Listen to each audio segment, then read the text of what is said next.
ইয়ামাহার ট্যাগলাইনটা জানো তো, the call of blue. এই ট্যাগলাইনটাই খুব পছন্দ, আর ওদের ইঞ্জিনের যে একটা রিলায়েবিলিটি রয়েছে সেই কারণেই বারবার ইয়ামাহাতে আসা। সেই বিশ্বাস ভরসা থেকেই আজকে ইয়ামাহার একটা গাড়ির রিভিউ করতে চলেছি।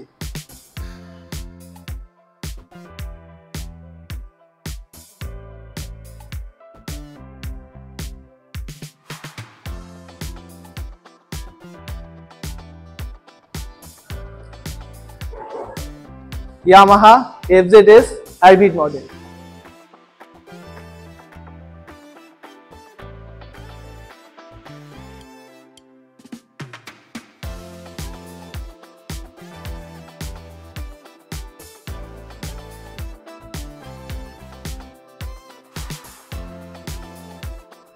তোমাদের অনেকেরই স্বপ্ন থাকে যে বাজেটের মধ্যে একটা comfort, reliable, fuel efficient bike, আর তার জন্যই আমি আজকে চলে এসেছি ইয়ামাহা FZ হাইব্রিড মডেলের রিভিউ করতে, যার A to Z রিভিউ আজকে তোমাদের সাথে আমি শেয়ার করব। এটা আগের যে ভার্সন 4 এর কি ছিল সেই সেম কি রয়েছে, আর এর মেইন যেটা চেঞ্জ হয়েছে সেটা হলো টার্ন ইন্ডিকেটর। যেটা আগে সাইড ইন্ডিকেটর ছিল সেটা এখন টার্নিং ইন্ডিকেটর দিয়েছে, সাথে হ্যাজার্ড তো রয়েছে। হাইব্রিড মডেলের ফার্স্ট যে ডিফারেন্সটা ভার্সন 4 এর সাথে সেটা হলো এর টার্ন ইন্ডিকেটরস। আগে সাইড ইন্ডিকেটরস ছিল, এটাতে কোম্পানি টার্ন ইন্ডিকেটরস দিয়েছে। সেটা অনেক ক্ষেত্রেই উল্টো দিক থেকে যে গাড়িগুলো আসছে তাদের জন্য সুবিধা হবে। এবং টার্ন ইন্ডিকেটরস এর থেকে আগের যে সাইড ইন্ডিকেটরস ছিল তার একটা অসুবিধা ছিল, এখানে নাম্বার প্লেট বসলে যখন লাগানো হতো তখন টার্ন ইন্ডিকেটরসটা অনেকটাই ঢেকে যেত। এর সাথে ইনবিল্ট হ্যাজার্ড দিয়েছে কোম্পানি। গাড়ি অন করার সাথে সাথে এখানে সুইচ থেকে কন্ট্রোল করা যাবে, ইনবিল্ট হ্যাজার্ড রয়েছে। গাড়ির ইঞ্জিনের ক্ষেত্রে কিন্তু সেরকম কোনো পরিবর্তন হয়নি। 149 সিসির যে এয়ার কুল 2V ইঞ্জিন ছিল সেই ইঞ্জিনই রয়েছে, কিন্তু এখানে মেজর যেটা ডিফারেন্স হয়েছে সেটা হচ্ছে SMG মোটর। আগেরটাই ছিল নর্মাল মোটর, এটাই কোম্পানি দিয়েছে SMG motor, smart motor generator. যেটাতে সুবিধা কি, যদি তোমরা কোনো ট্রাফিকে দাঁড়াও তখন অটোমেটিক গাড়ি স্টপ হয়ে যাবে, এবং তারপর যখন জাস্ট ক্লাচটা প্রেস করলেই গাড়ি অটোমেটিক্যালি স্টার্ট হয়ে যাবে। এতে কি হবে, এতে তোমাদের ফুয়েল এফিসিয়েন্সিটা হবে। কোম্পানি ক্লেম করছে FZ ভার্সন 4 এর থেকে অন্তত 8 থেকে 10 কিলোমিটার বেশি মাইলেজ পাওয়া যাবে।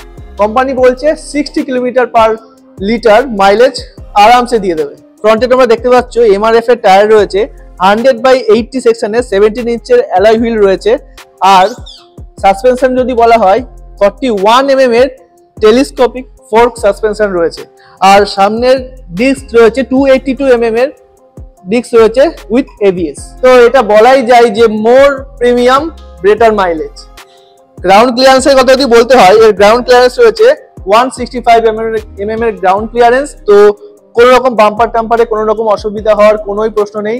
আর সিট হাইট যদি বলতে হয় 790 mm এর সিট হাইট রয়েছে। তো 5.5 ফুট হাইটের যারা রয়েছে তারা আরামসে এই গাড়ি কন্ট্রোল করতে পারবে, কোনো অসুবিধাই হবে না।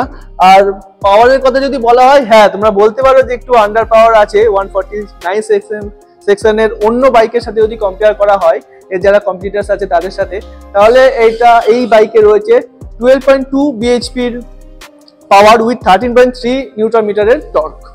বডির কথা যদি বলি, হার্ড ফাইবার বডি রয়েছে। হ্যাঁ বলতে পারো তোমরা যে স্টিল বডি নেই, কিন্তু হার্ড ফাইবার বডি রয়েছে, আগের থেকে অনেক বেটার। তোমরা যারা একটা কনফিউশনে থাকো যে পরে এই প্যানেলে গ্যাপ চলে আসে, তো কোম্পানি বলছে যে এটাতে কোনো রকম গ্যাপ আসবে না যদি না তোমরা প্রচুর লোড এখানে চাপিয়ে চলো। সিটের কথা যদি বলতে হয়, আমি নিজে পার্সোনালি 2 বছর ধরে ইউজ করছি, সিট দারুণ কমফোর্টেবল। এবার চলে আসছি ব্যাক হুইলে। ব্যাক হুইলে রয়েছে 140/60 টায়ার উইথ 17 ইঞ্চের অ্যালয় হুইল। এই সেগমেন্টের সব থেকে মোটা টায়ার রয়েছে এই ইয়ামাহা FZS। পিছনের সাসপেনশন কিন্তু 7 স্টেপস মোনোক্রস সাসপেনশন রয়েছে, অ্যাডজাস্টেবল। আর পিছনের ব্রেকের কথা যদি বলতে হয় তাহলে পেছনেও কিন্তু ডিস্ক ব্রেক রয়েছে।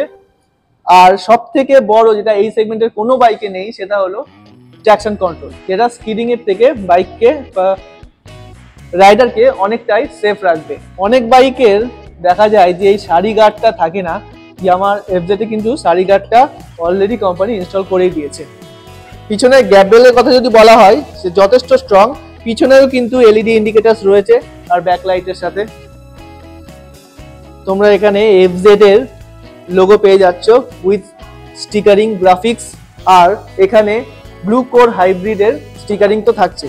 আর সব থেকে বড় অ্যাট্রাকশন এই বাইকের সেটা হলো এর ডিসপ্লেটা যদি দেখো, যারা আগের ভার্সন 4 দেখেছো সেটা ছিল পুরোপুরি এমটি ডিসপ্লে, কিন্তু এখানে অনেকটাই R15 এর ডিসপ্লের কথা কিন্তু মনে করিয়ে দেয়। পুরোটাই R15 এর ডিসপ্লে, আর সেই ডিসপ্লে কন্ট্রোল করা যাবে সুইচ থেকে। এখানে সব সুইচ রয়েছে, সেখান থেকেই পুরো ডিসপ্লে কন্ট্রোল করা যাবে। এখানে আলাদা করে হ্যাজার্ড সুইচও দেওয়া রয়েছে। কোম্পানি যেহেতু ক্লেম করছে যে এটা সাইলেন্ট স্টার্ট রয়েছে, তো তোমাদের একবার এক্সস্ট নোটটাও শুনিয়ে দিই।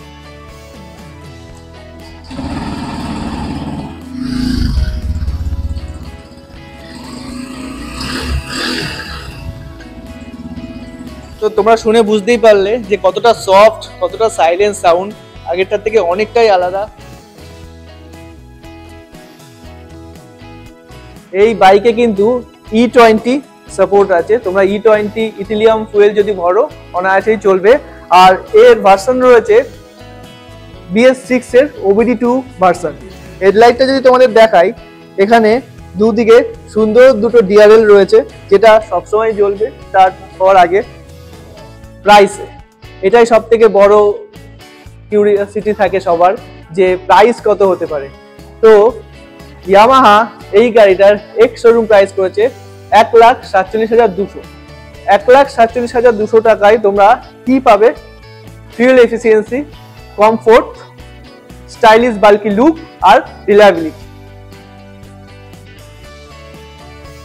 তোমরা যারা ডেইলি কমিউটার আছো, অফিস যাও বা দূরে কোথাও কাজে যেতে হয়, ডেইলি 40, 50, 60, 70 কিলোমিটার আপ ডাউন করতে হয়, আর বা উইকেন্ডে ট্রিপ করো কাছে পিঠে, এই বাইকটা তোমার জন্য বেস্ট হবে। কমফোর্টের দিক থেকেও, মাইলেজের দিক থেকেও এবং রিলায়েবিলিটির দিক থেকেও। তাহলে আর দেরি না করে তোমাদের আজকে এমন জায়গায় খোঁজ দিতে চলেছি যেখান থেকে তোমরা খুব রিজনেবল দামে বাইকটা পারচেস করতে পারবে। তো ঠিকানাটা তোমাদের সাথে শেয়ার করি।